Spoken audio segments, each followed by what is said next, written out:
हरियाणा के सोनीपत जिले के खरखोदा तहसील में बसा गांव पाई बताया जाता है कि इस गांव को ब्राह्मण परिवारों ने बसाया था। कहां से आकर और कैसे इस गांव को बसाया, आइए जानते हैं इस गांव के लोगों से। सबसे पहले यहाँ ये ब्राह्मण हैं यहाँ और वत्स गोत्र के हैं।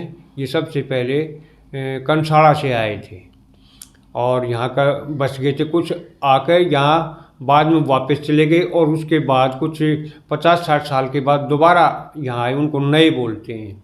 और यहाँ पर फिर उसके बाद कोई आदमी दूसरा परिवार आ गया, जैसे ये हमारे ये नरेंद्र है, जैन प्रोटोकोला से, ये जैन प्रोटोकोला से हैं। ये हमारी उस पर देड़ी पे आए थे। जैसे कोई यहाँ दीपालपुर से आए थे और अलग अलग गांव से ही आकर बस गए और उससे ये परिवार बना है। एक सुनने में आया है कि हरद्वारी का परिवार जो है ये भी उनके साथ सबसे पहले आने वालों में था, लेकिन ये कापड़ी वास से कहाँ से आए हैं ये पता नहीं। और उसके बाद ये और दूसरी जातियाँ भी आई, ये अलग अलग गांव से आकर अरे फिर आबाद हो गया ये। जैसे हरिजन हैं, वाल्मीकि हैं, ये भी बाद में आकर बसे हैं। इतना हमें मालूम है, बाकी तो ज़्यादा ओरिजिनल तो मेरे पास रिकॉर्ड था, वो एक भाई साहब थे वो लेके गए थे, उसके कारण उसमें डिटेल थी पूरी। रकबा कितना है, आबादी कितनी है? इसका 6,000 बीघे है जी। रकबा है 5500 6,000 कुछ ऐसा है रकबा है। हाँ जी। आबादी कितनी है इस गांव की? आबादी 2,500 से ज़्यादा भाई। 26-19 है। हाँ 26। हाँ।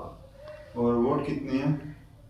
वोट है नहीं भाई, 2065 वोट है। 2065 वोट हैं। आबादी ज़्यादा है, 3। अच्छा 2500 कुछ है। हाँ 2500 होगी। कौन कौन अधिकारी रहे यहाँ पे? जो ओम प्रकाश जी थे, जो क्लास 1 अधिकारी थे। राम कारवासी थे, वो भी हमारे गांव की शान थे। विनोद जी थे एमसीडी में। और फिलहाल वर्तमान में क्लास 1 की पोस्ट पर राजेश भारद्वाज है, शिक्षा डिपार्टमेंट में लेक्चरर। जी सर। हाँ, खेल में सर कबड्डी, क्रिकेट, वॉलीबॉल, कुश्ती के बहुत सारे बच्चे खेलते हैं और बाहर भी खेलने जाते हैं।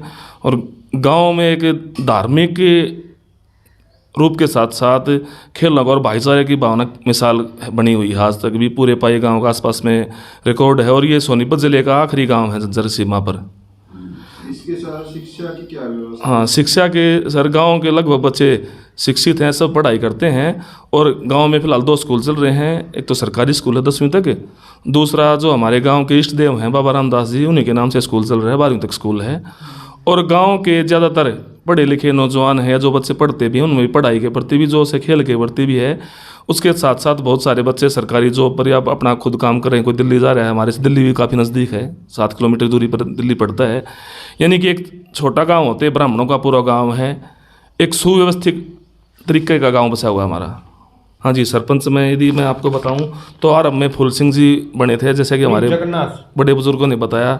जगन्नाथ जी भी सरपंच रहे, सबसे पहले जगन्नाथ थे। उसके बाद फूल सिंह, जगदीश जी सरपंच रहे, चरण सिंह जी रहे सरपंच, जैक्सन जी रहे, हरकिशन जी रहे, उनकी पत्नी भी रही बीच में सरपंच।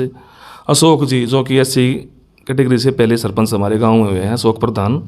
इसके बाद नरेंद्र जी बने, इससे पहले नथुराम जी बने और अब फिलहाल अश्विनी जी सरपंच गांव पाई से हैं।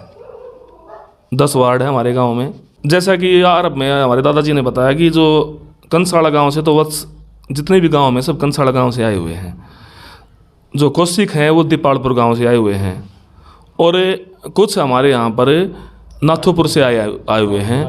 और जो खुद हम हैं भारद्वाज गोत्र जैन प्रोटोकोला गाँव से निकासी हमारे, ऐसा बताते हैं। इसके साथ साथ हमारे गांव में अन्य जातियां भी, जैसे हरिजन है, वाल्मीकि हैं, कुम्हार हैं, खाती हैं, लोहार हैं। इनके लगभग 85 घर होंगे, बाकी 400-450 घर ब्राह्मणों के ही हैं। जहाँ तक सरकार की भी काफ़ी सुविधाएं हैं। चंडीगढ़ के लिए हमारे गांव से प्रतिदिन बस जाती है, अप डाउन करती है। गाँव में वैसे भी सरकारी बस चल रही है। खरखोदे जाते हैं।